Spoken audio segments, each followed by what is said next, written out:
Bonjour les incarnés, je suis le devin chinois blanc, bienvenue dans l'unité énergétique de toute l'humanité. Aujourd'hui nous allons parler de l'énergie 36, lumière obscurcie et de Platon. Alors Platon, juste pour resituer le truc, il est né en moins 428 avant Jésus-Christ et il est mort en moins 347 avant Jésus-Christ, il a vécu un peu plus de 80 ans. Platon est souvent considéré comme le plus grand des philosophes de l'Antiquité grecque. Il a reçu l'enseignement oral de Socrate pendant environ une décennie, et Aristote a reçu ensuite son enseignement, l'enseignement de Platon, pendant environ 30 ans. 20 ans, pardon. Et après, Aristote a enseigné à Alexandre le Grand. Platon a fondé son école, l'académie, et Aristote a fondé la sienne, le lycée. Alors, je fais une toute petite parenthèse pour rappeler que ce que j'ai même pas noté. Moi, je préfère encore. Alors, moi, je les appelle Socrate, Platon, Aristote. Je les appelle les synthétiques.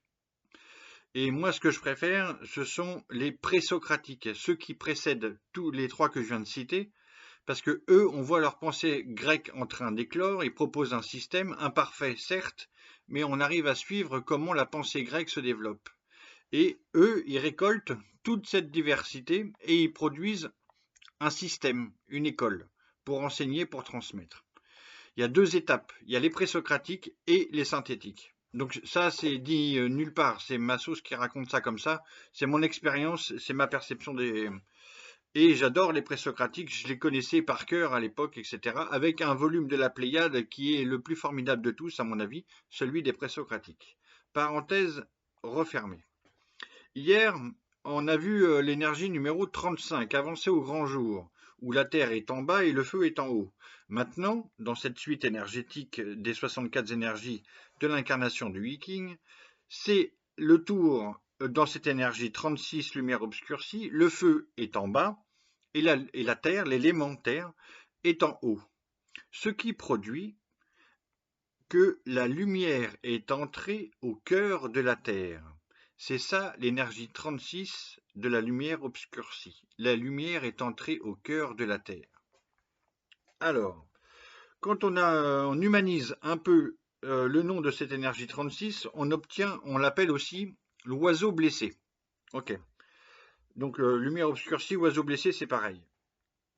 L'étude du jugement, qui est une sorte de carte d'identité énergétique, formule une seule sentence qui est particulière parmi les 64 énergies. La formule est celle-ci. Présage de difficultés profitables. Qu'est-ce que ça veut dire? Alors, si je le traduis en argot, ça va donner t'as bien fait de venir, tu vas en chier, mais ce sera cool. Dit autrement, c'est je te préviens, tu vas vivre des situations très compliquées, mais au final, tout cela te sera bénéfique. D'accord? Alors, on va voir ce que ça donne par la suite. Pour présenter cette énergie 36 lumière obscurcie, les traducteurs de la traduction rouge Javary et Fort écrivent lumière obscurcie est une situation d'étouffement, une oppression pénible dont il faut se protéger afin, de manière intelligible et endurante, afin que talent et capacité propres ne soient pas définitivement annihilés. La tyrannie subie est d'autant plus cruelle qu'on est confronté à cette oppression à son corps défendant. Alors là, je fais des parenthèses. Cette tyrannie subie me fait tout de suite penser à Barbara et son viol. Donc c'est l'oiseau blessé. On est bien dans l'énergie, la même énergie, le même animal que dans Soudain un aigle noir. Okay, je ne vous ferai pas l'affront de chanter ça, mais tout le monde connaît la chanson de Barbara. En France, cette tyrannie subie me fait penser aussi à Jacques Chirac. Alors là, on est dans une autre génération. Oui, presque la même, mais bon.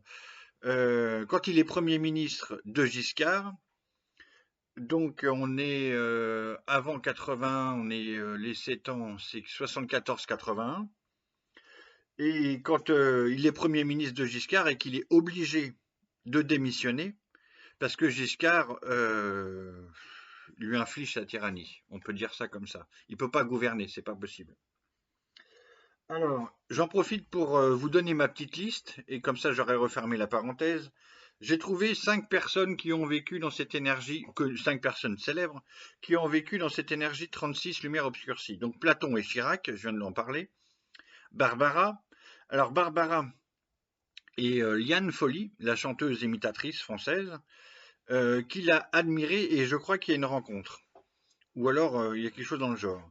Et il y a Barbara et Marie-Claude Pietragala, notre danseuse étoile et aujourd'hui chorégraphe, où il y a une ressemblance physique intéressante, frappante. Voilà, je referme cette parenthèse. Pour Platon, dans la vie de Platon, qu'est-ce que ça donne? Alors, cela renvoie à plusieurs événements marquants. Je ne rentre pas dans l'intimité de la vie de Platon, je ne la connais pas. Juste des événements que tous ceux qui ont lu sa biographie connaissent un peu. Alors, il y a la mort de Socrate. On sait que Socrate est obligé de boire la ciguë. Et Platon refera parler Socrate dans ses dialogues, puisque tous ses livres sont des dialogues. D'accord? C'est la dialectique. Donc Socrate est mort et contraint et obligé de s'empoisonner à la ciguë. C'est quand même quelque chose. Et puis, dans la vie de Platon, ça correspond aussi, Platon va aller à Syracuse, et par 3 fois, il va vouloir convaincre des tyrans, mais cela le conduit à des mésaventures, comme en parle le jugement. Ok? L'étude du jugement. L'étude de la grande image, à présent, de cette énergie 36 lumière obscurcie, qui parle du rôle de la personne dans la société, formule. L'être accompli ainsi, donc c'est la personne considérée dans son sacré, en gouvernant la foule, on va y revenir, utilise l'obscurité pour ensuite éclairer. On va y revenir. L'obscurité provient donc de l'élément terre. Okay? Quand vous ressentez les éléments, obscurité, ça va avec terre. Il n'y a pas de jugement. Okay? Et éclairer va avec feu, lucidité. Ça renvoie aux qualités élémentaires dont j'ai déjà parlé dans d'autres vidéos. Les qualités élémentaires et le miroir magique.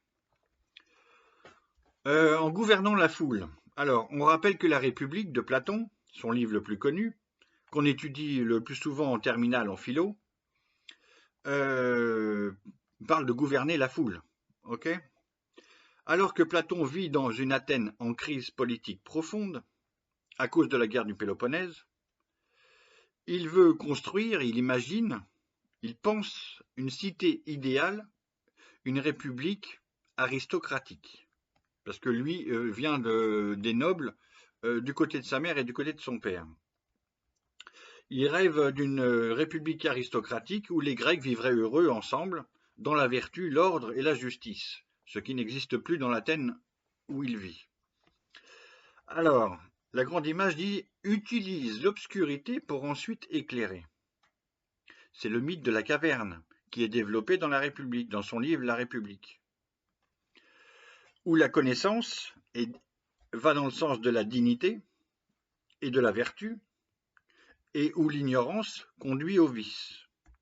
Alors, je ne rentre pas dans le mythe de la caverne qu'on étudie en terminale, ok? Mais c'est ça, c'est la lumière obscurcie, c'est la connaissance et l'ignorance.